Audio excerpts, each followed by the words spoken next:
Hey, it's Ryan from SimplyBetterPiano.com, and I can't think of a single thing that has been more important to my musicianship than knowing and playing major scales. So important. Today we're looking at what major scales are, why are they so important, and 3 reasons why you should be practicing major scales. Let's take a look. So what is a scale? A scale is any set of musical notes that are organized and ordered by a fundamental note, the note that the scale is named after. So for instance, a C scale starts on a C and is named after the C because that's the fundamental note. A B flat scale starts on a B flat. An F sharp scale starts on an F sharp. And there are different kinds of scales. Today we're looking at the major scale, which sounds like this. But there are also a few different kinds of minor scales, like this one is called the harmonic minor. Sounds pretty cool. There's also a blues scale, which sounds like this.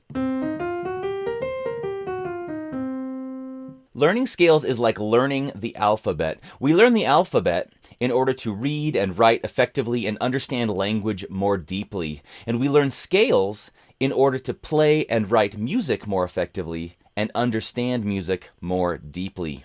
This video is mainly about the construction of major scales. For further study, please see my other videos on suggested fingerings for all 12 major scales and 3 ways to practice major scales. If you don't see those videos quite yet, please check back. They will be published soon. The major scale is the most common type of scale found in music today, and it gives a great foundation for learning other types of scales. If you understand how to construct a major scale, that will give you a great foundation for learning to construct other kinds of scales.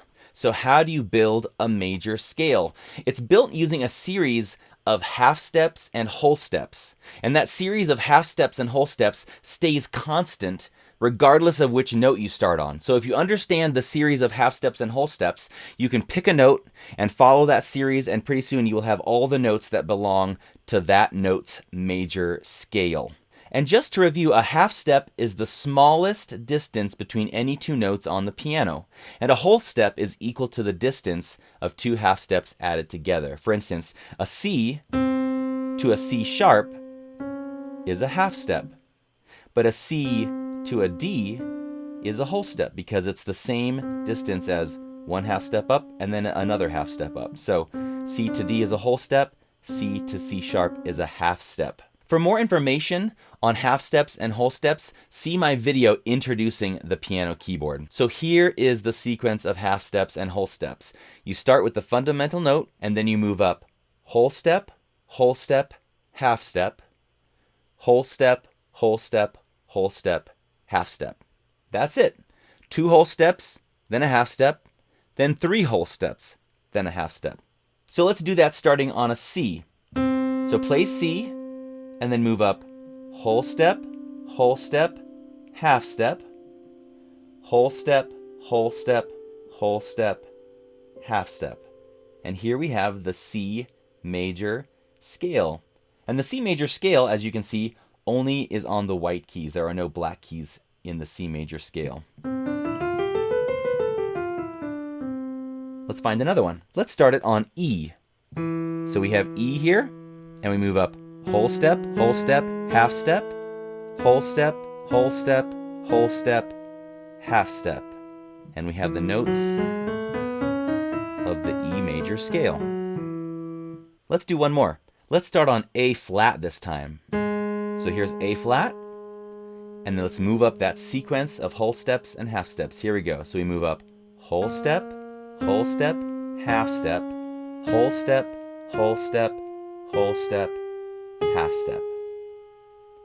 And you can do it in reverse to come back down. Half step, whole step, whole step, whole step, half step, whole step, whole step.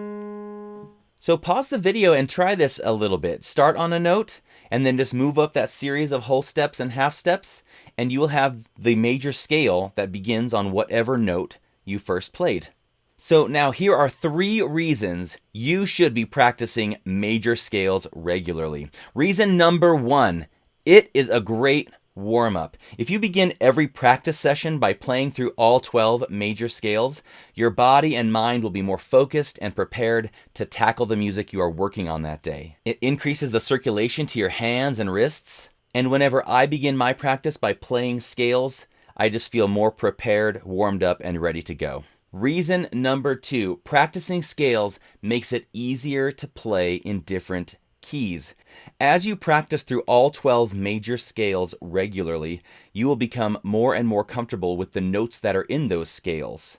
And then when you have a piece of music in front of you that is in any given key, you will already know this is in the key of B, I know it has 5 sharps in it. Or this is in the key of G, I know it has 1 sharp. Or this is in F, I know it has 1 flat, B flat. So practicing all 12 major scales regularly will make it easier to play music in all 12 major keys. Reason number 3 why you should be practicing major scales is that it provides the best foundation for understanding music theory and especially harmony and chords and chord progressions.